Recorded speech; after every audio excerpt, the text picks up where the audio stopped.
7ویں صدی عیسوی میں رسول پاک صلی اللہ علیہ وسلم کو سرزمین عرب میں بھیجا گیا تو ہدایت کی گئی کہ وہ زمین جو خدا کی توحید کے لیے خاص ہے، اس میں اب دین پورا کا پورا صرف اللہ کا ہونا چاہیے ہے۔ امام نووی کہتے ہیں کہ مالک، شافعی اور دیگر علماء نے کفار کو عرب کے جزیرے سے نکالنے کو لازم سمجھا ہے اور ان کے وہاں رہنے اور سکونت اختیار کرنے کو بھی ناجائز سمجھا ہے، لیکن امام شافعی نے اس حکم کو حجاز کے لیے خاص کیا ہے، اور حجاز مکہ، مدینہ، یمامہ اور اس کے ارد گرد یمن وغیرہ کے سوا دیگر علاقوں پر مشتمل ہے۔ آغاز کرتے ہیں۔ آج جو سوال ہمیں موصول ہوا ہے وہ سوال یہ ہے کہ غامدی صاحب ہمارے استاد مختلف جگہوں پر، مواقعوں پر اپنی رائے کا اظہار کرتے ہیں۔ ان سے جب یہ پوچھا جاتا ہے، ان کی کتابوں میں بھی درج ہے کہ کیا آج بھی جزیرہ نما عرب میں غیر مسلموں کی آباد کاری، غیر مسلموں کی مستقل رہائش، وہاں پر ان کے مذہبی مقامات کو بنانا، اس کا کوئی جواز ہے یا اس کا کوئی جواز نہیں ہے؟ اور سوال یہ پوچھا گیا ہے کہ جب یہ کہا جاتا ہے کہ جزیرہ نما عرب میں غیر مسلم آباد نہیں ہو سکتے تو اس کی حدود کیا ہے اور اس حدود کی تعین کیسے ہوگی؟ اس سوال کو پیش نظر رکھ کے میں نے بھی کچھ طالبانہ غور و فکر کیا اور اس کو اپنے ایک مضمون میں بیان کیا ہے۔ میں چاہوں گا کہ اسی مضمون کی روشنی میں اس سوال کا جواب بھی ہم تلاش کریں۔ آغاز کرتے ہیں۔ میں نے لکھا ہے کہ اللہ تعالیٰ نے سیدنا ابراہیم کے ذریعے جن علاقوں کا اپنی توحید کے مراکز کے طور پر انتخاب کیا تھا، ان میں ایک جزیرہ نما عرب ہے جہاں سیدنا ابراہیم نے اپنے بیٹے اسماعیل کو آباد کیا تھا، اور دوسرا علاقہ کنعان ہے جہاں پہلے سیدنا اسحاق پھر سیدنا یعقوب علیہ السلام معمور ہوئے، جنہیں اسرائیل بھی کہا جاتا ہے۔ 7ویں صدی عیسوی میں رسول پاک صلی اللہ علیہ وسلم کو سرزمین عرب میں بھیجا گیا تو ہدایت کی گئی کہ وہ زمین جو خدا کی توحید کے لیے خاص ہے، اس میں اب دین پورا کا پورا صرف اللہ کا ہونا چاہیے ہے۔ وَقَاتِلُوهُمْ حَتَّى لَا تَكُونَ فِتْنَةٌ وَيَكُونَ الدِّينُ كُلُّهُ لِلَّهِ، سورہ انفال۔ یعنی پہلے یہ پس منظر بتانے کی کوشش کی کہ جس موضوع کو ہم زیر بحث لا رہے ہیں کہ جزیرہ نما عرب کے اندر مشرکین کی آباد کاری نہیں ہوگی، تو یہ جزیرہ نما عرب کی وہ کیا حیثیت ہے، وہ کیا دینی حکم ہے جس کی وجہ سے یہ علاقہ اور یہاں پر مذہب یا ادیان یا باقی رہنے والے لوگ زیر بحث آئیں۔ اس کا ایک تھوڑا سا پس منظر میں نے بیان کیا۔ غامدی صاحب نے اپنے ایک مضمون خدا کے فیصلے میں تفصیلی طور پہ بتایا ہے۔ میں اس کا بھی ایک پیراگراف یہاں پڑھ دیتا ہوں تاکہ یہ معلوم ہو جائے کہ یہ جو اصولی ہدایت ہے، اس اصولی ہدایت کی جو فرع ہے آگے، اس کے درمیان کا جو لنک ہے استدلال کا، وہ کیا ہے؟ غامدی صاحب لکھتے ہیں کہ اس فیصلے کی ایک فرع یہ ہے کہ فلسطین اور اس کے گرد و نواح میں کنعان کا علاقہ اللہ تعالیٰ نے بنی اسرائیل کے لیے اور جزیرہ نما عرب کا علاقہ بنی اسماعیل کے لیے خاص کر دیا ہے، تاکہ دنیا کی سب قومیں ان کے ساتھ اس کی مائیت کا مشاہدہ کریں اور ہدایت پائیں۔ چنانچہ بنی اسرائیل کو اسی بنا پر حکم دیا گیا کہ اپنی میراث کے اس علاقے کو اس کے باشندوں سے خالی کرا لیں، اس میں کسی کافر و مشرک کو زندہ نہ چھوڑیں اور نہ اس کی سرحدوں سے متصل کسی علاقے میں کافروں اور مشرکوں کی کوئی حکومت قائم رہنے دیں، الا یہ کہ وہ ان کے باج گزار بن کے رہیں۔ وہ اس سے انکار کریں تو سزا کے طور پر ان کے مرد قتل کر دیے جائیں اور عورتوں اور بچوں کو غلام بنا لیا جائے۔ استثناء کے باب 20 میں یہ حکم پوری تفصیل کے ساتھ بیان ہوا ہے۔ سلیمان علیہ السلام نے ملکہ سبا کو اسی کے تحت تسلیم و انقیاد کے لیے مجبور کیا تھا۔ فتح مکہ کے بعد جزیرہ نما عرب میں مشرکین کے تمام معاہدے اسی کے تحت ختم کیے گئے۔ لا یجتمع دینانی فی جزیرت العرب کی ہدایت بھی اسی کے تحت ہے۔ چنانچہ سرزمین عرب میں اسی بنا پر نہ غیر اللہ کی بات کے لیے کوئی معبد تعمیر کیا جا سکتا ہے، نہ کسی کافر و مشرک کو رہنے بسنے کی اجازت دی جا سکتی ہے۔ یہ تمام احکام توحید کے اس مرکز سے متعلق ہیں، ان کا دنیا کے کسی دوسرے علاقے سے کوئی تعلق نہیں ہے۔ گویا وہ جو اصولی بات تھی کہ دو علاقوں کا انتخاب ہوا، اس میں رسول پاک صلی اللہ علیہ وسلم کو ایک ہدایت دی گئی۔ سورہ انفال کی جو آیت میں نے یہاں پر پڑھی، اس آیت کی ایک فرع، یعنی اس حکم کی ایک فرع، حکم کی فرع سے کیا مراد ہے کہ جب آپ کسی ہدایت پر عمل کرتے ہیں تو کچھ اس کے لازمی تقاضے سامنے آ جاتے ہیں۔ یعنی ایک ہدایت پہ اس وقت تک مکمل طور پہ عمل نہیں ہو سکتا جب تک اس کی یہ کلوریز جو ہیں ان کو بھی فلفل نہ کر لیا جائے۔ تو غامدی صاحب نے اپنی کتاب مقامات مضمون خدا کے فیصلے میں وہ لنک، وہ استدلال بھی سمجھایا کہ اس آیت کے بعد، اس حکم کے بعد جو حکم سیدنا آپ صلی اللہ علیہ وسلم کو دیا ہے، اس کی ایک فرع ہے یہ کہ اب اس علاقے میں غیر مسلم مشرک اقوام کی عبادت گاہیں، ان کے مراکز، ان کا شان و شکو، ان کی فتوت کے جذبے سے سرشاری کا کوئی احساس، کوئی ان کی تہذیبی شناخت یہ برقرار نہیں رہے گی۔ اس کے بعد میں اپنے مضمون کو یہاں سے دوبارہ آگے شروع کرتا ہوں۔ آپ صلی اللہ علیہ وسلم نے اس ہدایت پر پوری طرح عمل کیا اور یہی ہدایت اپنے صحابہ کو بھی فرمائی۔ آپ کا ارشاد ہے اخرجوا یہود اہل الحجاز و اہل النجران من جزیرۃ العرب،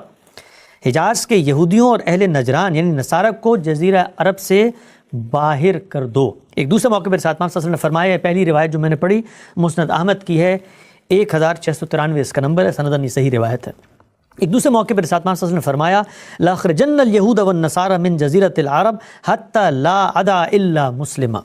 میں ان یہود و نصارہ کو ضرور بضرور عرب کے جزیرے سے نکال دوں گا یہاں تک کہ اس جگہ مسلمانوں کے سوا کسی کو نہیں رہنے دوں گا۔ صحیح مسلم رقم 3319 سندن بالکل درست روایت ہے، یہ صحیح روایت ہے۔ یہ دو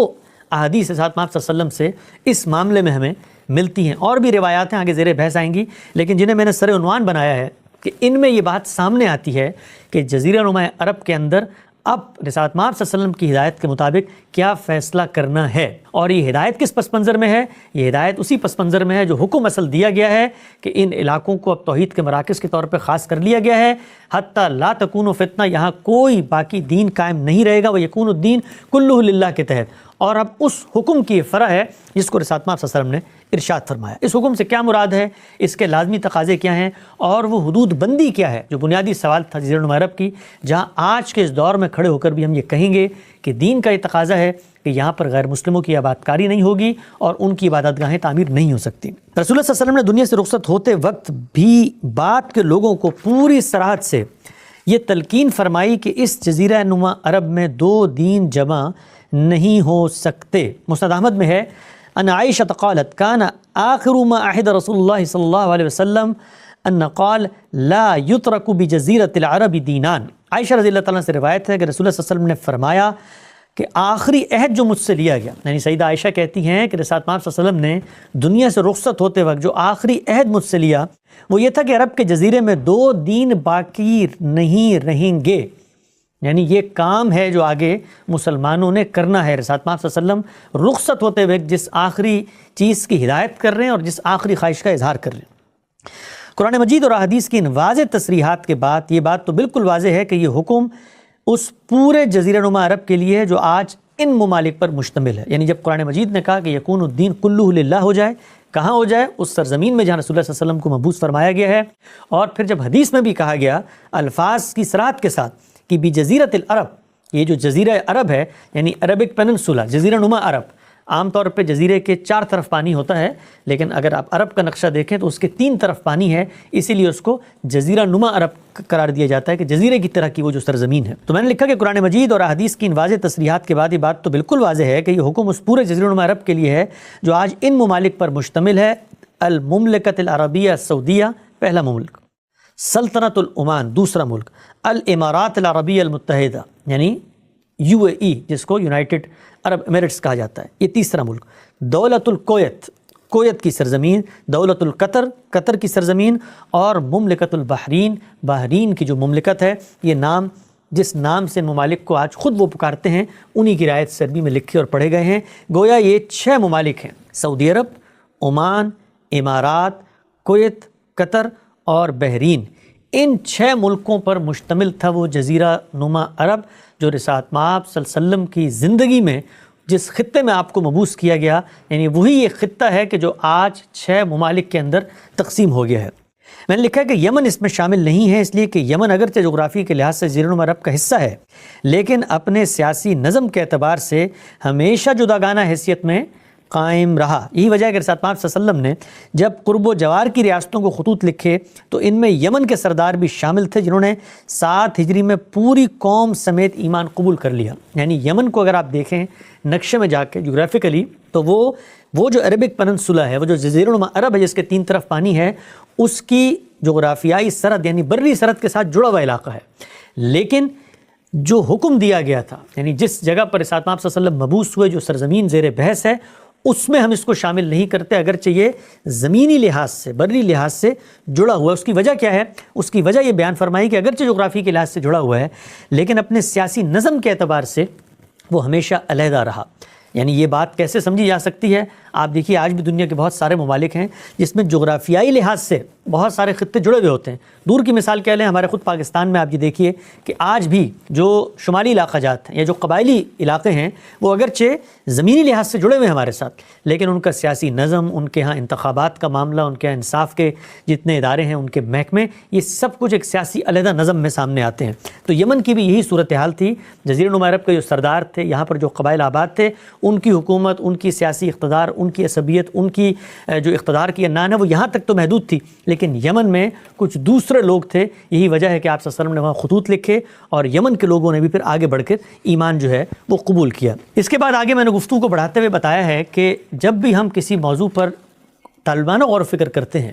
تو اس میں ضروری ہوتا ہے کہ اس مسئلے پر امت کی جو علمی تاریخ ہے، یعنی امت کی جو ماضی ہے، امت کی جو تراث ہے، کیونکہ کوئی بھی ایسا مسئلہ آج پیدا نہیں ہوا. یعنی ہم لوگ ایسا نہیں ہے کہ آج اٹھے ہیں اور انہوں نے دین کے کسی مسئلے پہ نئے غور و فکر کا آغاز کیا ہے، بلکہ اگر یہ قرآن کی آیت موجود تھی، اگر یہ حدیثیں موجود تھیں، تو پھر یہ کیسے ہو سکتا ہے کہ ہمارے ماضی کے جلیل القدر علماء نے، ہمارے اکابرین نے، ہمارے اسلاف نے اس معاملے میں کوئی رائے نہ دی ہو. تو یہ بھی طالبانہ غور و فکر کا ایک لازمی تقاضا ہے کہ جب بھی ہم کسی سوال کے جواب یا اس کے نقطہ نظر کی میتھڈالوجی پہ غور کر رہے ہوں تو ماضی کی علمی روایت کا بالاستیعاب مطالعہ کریں اور یہ جانیں کہ خود علماء عہد بعہد اس کو کیسے دیکھتے تھے. تو میں نے آگے لکھا ہے کہ یہی نقطہ نظر، یہ جو نقطہ نظر اوپر بیان کیا ہے میں نے کہ جی یہ 6 ممالک ہیں، جزیرہ نما عرب ہے، جس کے بارے میں یہ ایک حتمی ہدایت رسول اللہ صلی اللہ علیہ وسلم نے دی تھی کہ یہاں پر کسی اور مذہب کے لوگ اب جمع نہیں ہو سکتے، ان کی تہذیبی شناخت قائم نہیں ہو سکتی، ان کی عبادتگاہیں نہیں بن سکتی، وہ مستقل شہری نہیں بن سکتے. یہی نقطہ نظر امت اسلامی کے اکثر علماء نے اپنایا ہے. یعنی آپ اگر آج بھی علماء سے پوچھیں تو یہی نقطہ نظر ہے جو کتابوں میں لکھا ہوا ہے. آگے میں حوالے بھی پیش کروں گا جو لوگ بیان کرتے ہیں. بلکہ ایک دلچسپ بات یہ ہے کہ ابھی حال ہی میں جب یہ بحث شروع ہوئی کہ امارات کے اندر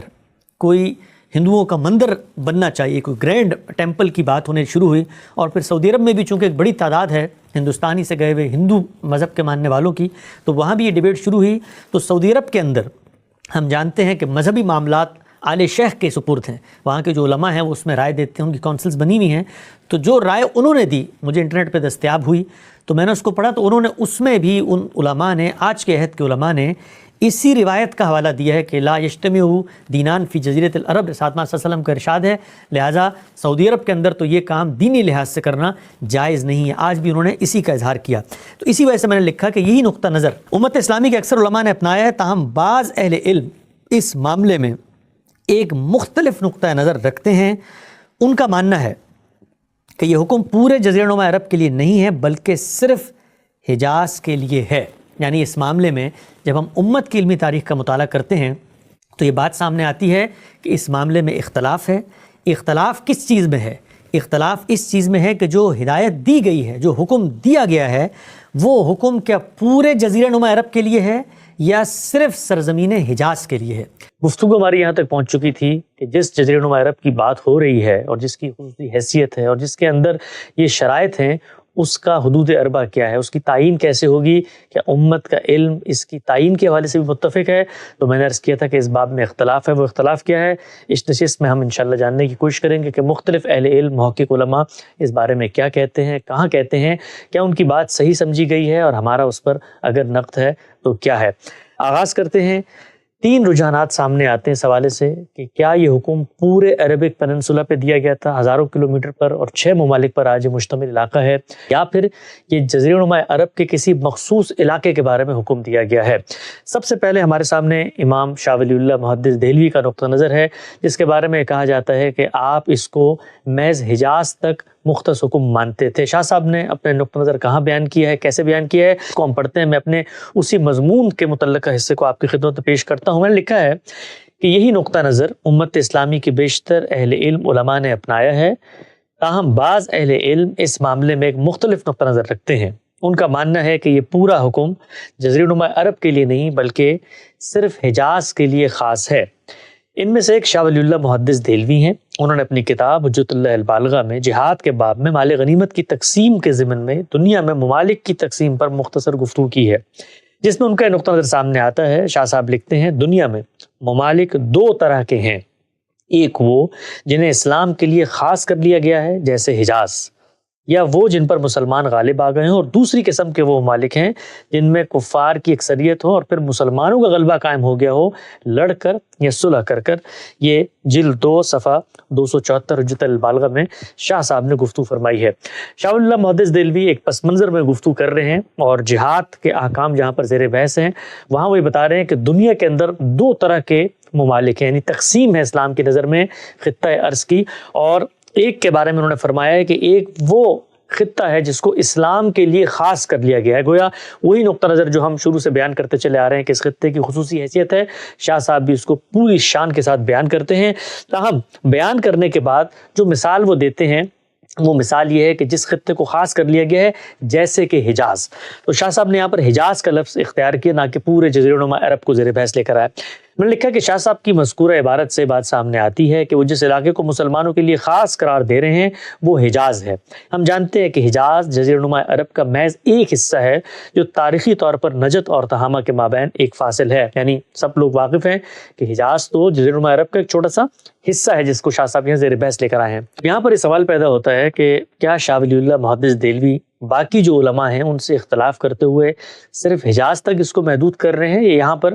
ان کی اس بات کی کوئی اور توجہ، کوئی اور تعویل بھی ہو سکتی ہے؟ میں نے لکھا ہے کہ شاہ صاحب اگر یہاں حجاز ہی کو اس حکم کے تحت بیان کرنا چاہتے تھے تو یقیناً امت میں رائج نقطہ نظر سے مختلف تھا، جس کی تفصیل انہیں کرنی چاہیے تھی۔ البتہ ایک امکان یہ بھی ہو سکتا ہے کہ جز بول کر کل مراد لینے کے اصول پر حجاز یہاں عرب ہی کے لیے بولا جا رہا ہو اور مراد پورا جزیرہ نما عرب ہو۔ اس امکان کو شاہ صاحب کی چند دوسری عبارات سے تقویت ملتی ہے جہاں حجاز محض ایک مخصوص علاقے کے لیے نہیں بلکہ وہاں کے دوسرے علاقوں کے لیے بھی بولا جا رہا ہے۔ حجت ہی میں ہے جلد 1 صفحہ 254 میں شاہ صاحب ایک اور بحث کر رہے ہیں کہ یہ جو حدیث ہے اس کے علم کا شیوع کیسے ہوا، وہاں پر یہ لفظ زیر بحث آتا ہے۔ شاہ صاحب لکھتے ہیں کہ اسی اہتمام کی وجہ سے حدیث کی تدوین کا عمل اطراف میں پھیل گیا اور بلاد اسلام میں جا بجا حدیث کی کتابیں اور نسخے مرتب ہونے لگے، یہاں تک کہ اہل روایت میں کوئی ایسا عالم نہ تھا جس کی کوئی کتاب نہ ہو۔ اس وقت کی ضرورت نے یہ صورتحال پیدا کر دی تھی۔ اس زمانے کے بلند پایہ علماء نے تمام ممالک مثلاً حجاز، شام، عراق، مصر، یمن اور خراسان کا سفر کیا اور کتابوں اور نسخوں کو مختلف جگہوں سے جمع کر کے اس کی اشاعت کا اہتمام کیا۔ میں نے لکھا کہ مذکورہ عبارت میں شاہ صاحب نے جزیرہ نما عرب کے علاقوں کو بلاد حجاز سے تعبیر کیا ہے اور یمن سمیت باقی تمام علاقوں کو جو اس سے باہر ہیں انہیں الگ سے ذکر کیا۔ دیکھیے انہوں نے کیا فرمایا کہ بلاد حجاز، شام، عراق، مصر، یمن اور خراسان۔ گویا جب آپ نے بلاد حجاز کہا تو اس میں پورا عرب زیر بحث، اس لیے کہ ہم جانتے ہیں کہ حدیث کا جو علم ہے وہ صرف حجاز کے اندر تو نہیں تھا، وہ باقی علاقوں میں بھی تھا، اور مقابل میں انہوں نے دیگر ممالک کا نام لیا ہے۔ تو میں نے لکھا ہے کہ اہل حجاز اور اہل عراق کی تعبیر شاہ صاحب نے اختیار کی ہے، جس سے واضح ہوتا ہے کہ ان کے نزدیک حجاز محض ایک مخصوص علاقہ نہیں ہے۔ اسی طرح دوسری جگہوں پہ حجت اللہ البالغی میں اہل حجاز اور اہل عراق کی تعبیر اختیار کی، جس سے واضح ہوتا ہے کہ ان کے نزدیک حجاز محض ایک مخصوص علاقہ نہیں ہے۔ حجت اللہ البالغہ کو جو لوگ پڑھتے ہیں وہ یہ جانتے ہیں کہ شاہ صاحب نے مختلف مقامات پر خود حجت میں اس کو جا بجا اختیار کیا اہل حجاز اور اہل عراق۔ وہ اہل عراق کے مقابلے میں جو اس خطے میں لوگ آباد تھے ان کو اہل حجاز کہہ کر پکارتے ہیں۔ بے شمار عبارتیں ہیں، آپ حجت کی جلد 2 صفحہ 51 میں اس کا حوالہ بھی دیکھ سکتے ہیں۔ میں نے لکھا چونکہ شاہ صاحب نے اپنے نقطہ نظر کی صراحت نہیں کی، اس لیے دونوں امکان مانے جا سکتے ہیں کہ ان کی مراد حجاز کہہ کے جزیرہ نما عرب بھی ہو سکتی ہے اور محض حجاز بھی۔ اس حکم کو سرزمین حجاز تک خاص کرنے کا نقطہ نظر جن دوسرے صاحبان علم سے نقل ہوا ہے ان میں امام شافعی بھی شامل ہیں۔ امام صاحب کا نقطہ نظر مرقات المفاتیح شرح مشکات المصابیح میں اس مقام پر سامنے آتا ہے جہاں زیر بحث ہی غیر مسلموں کا حرم اور جزیرہ نما عرب میں قیام ہے۔ امام شافعی کے نقطہ نظر کو بڑے معروف عالم ہیں امام نووی، وہ مختلف جگہوں پہ صراحت سے بیان کرتے ہیں۔ امام نووی کہتے ہیں کہ مالک، شافعی اور دیگر علماء نے کفار کو عرب کے جزیرے سے نکالنے کو لازم سمجھا ہے اور ان کے وہاں رہنے اور سکونت اختیار کرنے کو بھی ناجائز سمجھا ہے، لیکن امام شافعی نے اس حکم کو حجاز کے لیے خاص کیا ہے اور حجاز مکہ، مدینہ، یمامہ اور اس کے ارد گرد یمن وغیرہ کے سوا دیگر علاقوں پر مشتمل ہے۔ امام شافعی کا یہ نقطہ نظر ابن عبد البر نے اپنی کتاب الاستذکار میں بھی ان الفاظ میں بیان کیا ہے۔ ابن عبد البر کہتے ہیں اور شافعی کہتے ہیں کہ عرب کے جزیرہ جس سے عمر رضی اللہ عنہ نے یہود و نصارہ کو نکالا تھا، اس میں مکہ، مدینہ، یمامہ اور اس کے اطراف شامل ہیں، جبکہ یمن کا اس میں شامل نہیں ہے۔ شاہ صاحب کی جو عبارت تھی اس کی تو توجیہ ہو سکتی ہے، دو آراء اس کے بارے میں قائم کی جا سکتی ہیں کہ آپ حجاز کہہ کے پورا عرب مراد لے رہے ہیں، لیکن امام شافعی علیہ رحمہ نے نہ صرف یہ کہ حجاز مراد لیا بلکہ حجاز کی تعین بھی کر دی، گویا اس سے جو تعویل شاہ ولی اللہ کے کلام میں کی جا سکتی تھی کہ وہ حجاز کہہ کے پورا عرب مراد لے رہے ہیں، امام شافعی کے کلام میں وہ تعویل بھی مراد نہیں لی جا سکتی، اس لیے کہ انہوں نے حجاز ہی کے اندر جو جو مقامات تھے ان کی بھی توضیح کر دی ہے۔ امام شافعی کی اس رائے کی بنیاد کیا ہے؟ امام شافعی یہ نقطہ نظر کیوں اپنا رہے ہیں؟ خود ان کی بعض تصنیفات میں اور ان کی شرح کرنے والے جو علماء ہیں وہ جس چیز کو امام صاحب کے دلائل کے طور پہ پیش کرتے ہیں وہ بعض اخبار احاد ہیں۔ میں نے لکھا ہے کہ امام شافعی کے اس نقطہ نظر کی بنیاد بعض اخبار احاد معلوم ہوتی ہیں، اس لیے کہ رسول اللہ صلی اللہ علیہ وسلم سے منسوب اس موضوع کی بعض روایات میں یہ حکم حجاز سے متعلق نقل ہوا ہے۔ یہ ابو عبیدہ رضی اللہ عنہ کی روایات میں ہے، ان میں سے چند نمائندہ روایات میں آپ کی خدمت میں پیش کر دیتا ہوں۔ مسند حمیدی میں ہے، رقم 83 ہے کہ اخرجوا یہود الحجاز من الحجاز، یعنی حجاز کے یہودیوں کو حجاز سے نکال دو۔ اسی طریقے سے اخرجوا یہود من الحجاز، یہ بھی ایک روایت ہے جو سامنے آتی ہے۔ اسی طریقے سے ایک اور روایت ہے اخرجوا الیہود من الارض الحجاز، یہ مصنف ابن ابی شیبہ میں ہے، سنن دارمی میں ہے۔ تو معلوم یہ ہوتا ہے کہ امام صاحب نے جو یہ روایتیں تھیں ان کا جو ظاہری معنی تھا اس کو مراد لے کر حجاز ہی کو وہ خطہ قرار دیا ہے جہاں پر اب غیر مسلموں کی آبادکاری یا ان کی عبادت گاہیں تعمیر نہیں ہو سکتی۔ میں نے لکھا ہے کہ ابو عبیدہ رضی اللہ سے منسوب تمام روایات کا مطالعہ کیا جائے تو بات بالکل واضح ہو جاتی ہے کہ مذکورہ بالا روایات میں راویوں نے تھوڑی بات کو الٹ پلٹ کر دیا ہے، ورنہ اصل بات انہی ابو عبیدہ سے بیشتر طرق میں بالکل ٹھیک ٹھیک بیان ہو گئی ہے۔ مثلا مسند احمدی کو دیکھ لیجئے، وہاں پر یہی جو صحابی ہیں وہ پوری بات بیان کر رہے ہیں اور وہ یہ کہتے ہیں کہ اخرجوا یہود اہل الحجازی و اہل النجرانی من جزیرۃ العرب، اہل حجاز کے یہودیوں اور اہل نجران کے نصارہ کے جزیرہ نما عرب میں اب رہنے کا کوئی جواز نہیں، ان کو وہاں سے باہر نکال دینا ہے۔ گویا امام شافعی کا جو نقطہ نظر جس بنیاد پر قائم ہے وہ اخبار احاد ہیں، اور وہی اخبار احاد پہ جب آپ استقصاء کرتے ہیں تو ان سے بات بالکل واضح ہو جاتی ہے کہ وہی راوی جب پوری بات بیان کرتے ہیں تو اس میں جزیرہ نما عرب ہی کی اصطلاح استعمال کرتے ہیں، اس کو محض حجاز کے ساتھ خاص نہیں کرتے۔ چنانچہ دو رجحانات آپ لوگوں کے سامنے آئے، ایک شاہ ولی اللہ کا اور ایک امام شافعی کا۔ امام شافعی بہت اصرار کے ساتھ اس کو حجاز تک خاص کرتے ہیں، لیکن ان کی جو بنائے استدلال ہے اس بنائے استدلال کا جب تجزیہ کیا جاتا ہے تو وہ کمزور معلوم ہوتی ہے۔ امام شافعی کی اس رائے پہ باقی اہل علم علماء کیا کہتے ہیں؟ میرے سامنے یہ اعلاء السنن کی بعض عبارات ہیں جن کا خلاصہ میں نے لکھا ہے، مولانا ظفر احمد عثمانی بہت بڑے نابغہ عالم تھے ہمارے اسی بر صغیر کے۔ صاحب اعلاء السنن نے اس طرح کی روایات سے استدلال کر کے اس حکم کو اہل حجاز تک خاص کرنے پر بہت عمدہ علمی نقد کیا ہے۔ انہوں نے بنیادی طور پر 3 باتیں کہی ہیں۔ پہلی یہ کہ یہ تو ہو سکتا ہے کہ حجاز بول کر مجازن جزیرہ نما عرب مراد لیا جائے، کیونکہ حجاز کے علاقوں میں زیادہ آبادی تھی، لیکن یہ کیسے ہو سکتا ہے کہ جزیرہ نما عرب بول کے حکم کو محض حجاز تک خاص کر لیا جائے؟ مولانا ظفر احمد صاحب عثمانی علیہ رحمہ ایک بہت اہم نقطہ یہاں پر بیان کرتے ہیں، وہ یہ کہتے ہیں کہ یہ تو ہوتا ہے بالعموم کہ آپ کسی ایک معروف جگہ کا انتخاب کر لیتے ہیں اور مجازن پورے ملک کے لیے اسی کو استعمال کر رہے ہوتے ہیں، لیکن یہ نہیں ہو سکتا کہ آپ پورے ملک کا نام اختیار کریں اور اس کو کوئی صاحب علم اٹھ کر کہے کہ یہ تو صرف ایک شہر تک خاص ہے۔ جس وقت روایات میں یہ آ گیا کہ یہ حکم پورے جزیرہ نما عرب کے لیے ہے تو اب آپ اس کو حجاز کے لیے خاص نہیں کر سکتے، اور وہ روایتیں جن میں صرف حجاز کا ذکر ہے تو وہاں پر یہ تعویل کی جا سکتی ہے کہ جز بول کر کل مراد لیا گیا۔ میں نے لکھا ہے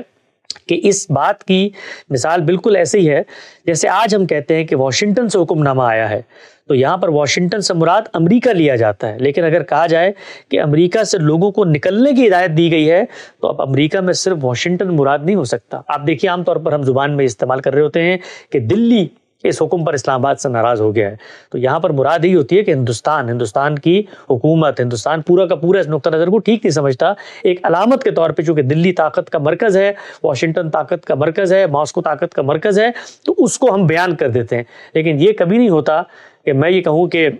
مثال کے طور پہ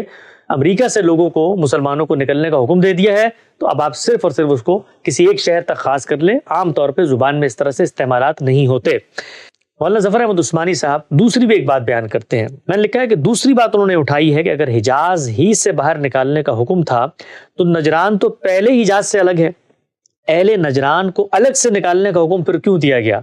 انہیں تو حجاز سے نکالا ہی نہیں جا سکتا. روایات میں صراحت ہے کہ اہل نجران کو جزیرہ نما عرب سے باہر نکال دو. جن روایات سے امام شافعی نے استدلال کیا ہے وہاں پہ اہل نجران کا بھی ذکر ہے کہ ان کو بھی نکال دو. تو ان کو کہاں سے نکالنا ہے؟ کیونکہ وہ تو آلریڈی حجاز سے باہر ہیں. تو عقل یہی کہتی ہے کہ جب ایک طبقے کو نکالنے کا حکم دیا گیا ہے جو کہ حجاز میں پائے نہیں جاتا تو اس کو کہاں سے نکالنے کا حکم دیا گیا ہے؟ تو صاحب اعلیٰ سنن نے یہاں یہ توجہ بھی دلائی. یہ بھی ایک اہم نقطہ ہے جو بعض روایات سے لوگ استدلال کرتے ہیں، وہ اس پہ بھی غور کریں کہ اہل نجران تو پہلے ہی باہر بیٹھے ہوئے ہیں، ان کو کہاں سے نکالنے کا حکم دیا گیا؟ تو ان کو جزیرہ نما عرب ہی سے باہر نکالنے کا حکم دیا گیا. تیسری بات وہ لکھتے ہیں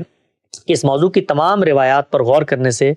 واضح ہوتا ہے کہ زیادہ تر طرق جن میں جزیرہ نما عرب کے الفاظ نقل ہوئے ہیں اس کی روشنی میں حجاز والی روایات کو دیکھنا چاہیے. وہ کہتے ہیں کہ جو حدیث کو دیکھنے کا صحیح طریقہ ہے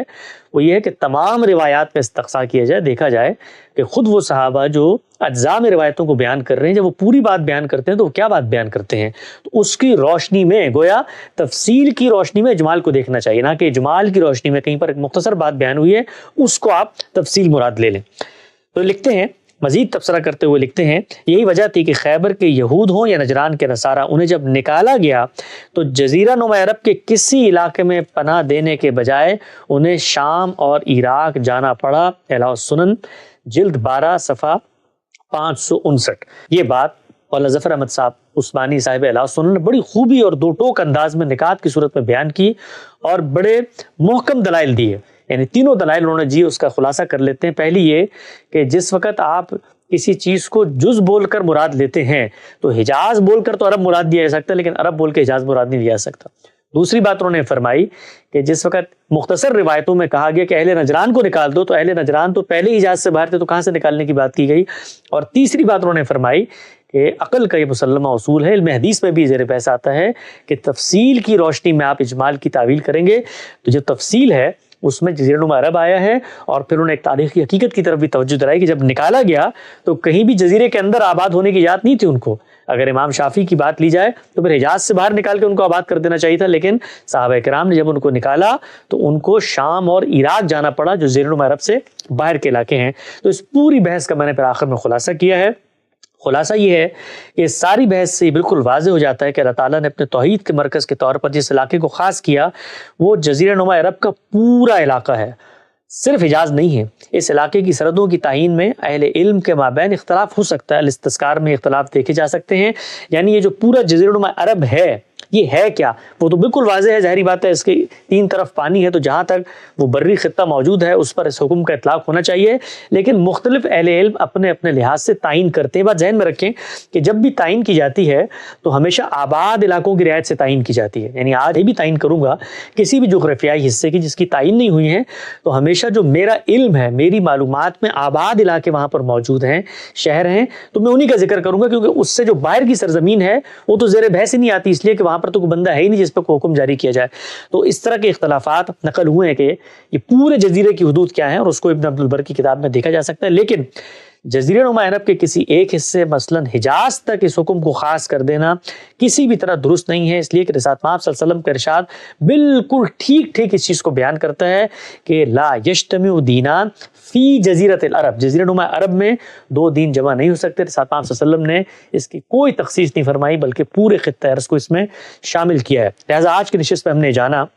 کہ جزیرہ نما عرب کی حدود کے حوالے سے اہل علم علماء کیا کہتے ہیں، ان میں اگر اختلاف ہے تو اس کی بنا استدلال کیا ہے، اور باقی علماء اس پر جب نقد کرتے ہیں تو وہ اس پورے رجحان کو کیسے لیتے ہیں. اگلی نشست میں ہم ان تمام سوالوں کا جواب دیں گے جو ان دونوں گفتگو پر لوگوں نے پیش کیے ہیں، بالخصوص اس ضمن میں کہ جدید دور ہے، نیشن اسٹیٹ ہے جس کے اندر خود مسلمان غیر مسلم ممالک میں جا کے اپنی مسجد تعمیر کرتے ہیں. اگر آپ اپنے سرزمین پر کسی غیر مذہب کے لوگوں کو آباد ہونے یا ان کی عبادت گاہوں کی تعمیر کی اجازت نہیں دیتے تو پھر کس اخلاقی اصول پر ہم دنیا میں مسلمان کی حیثیت سے دعویٰ کر سکتے ہیں کہ ہماری مسجد مغرب میں، یورپ میں اور بھارت میں آباد ہوں؟ تفصیل سے اس کو زیر بحث لائیں گے.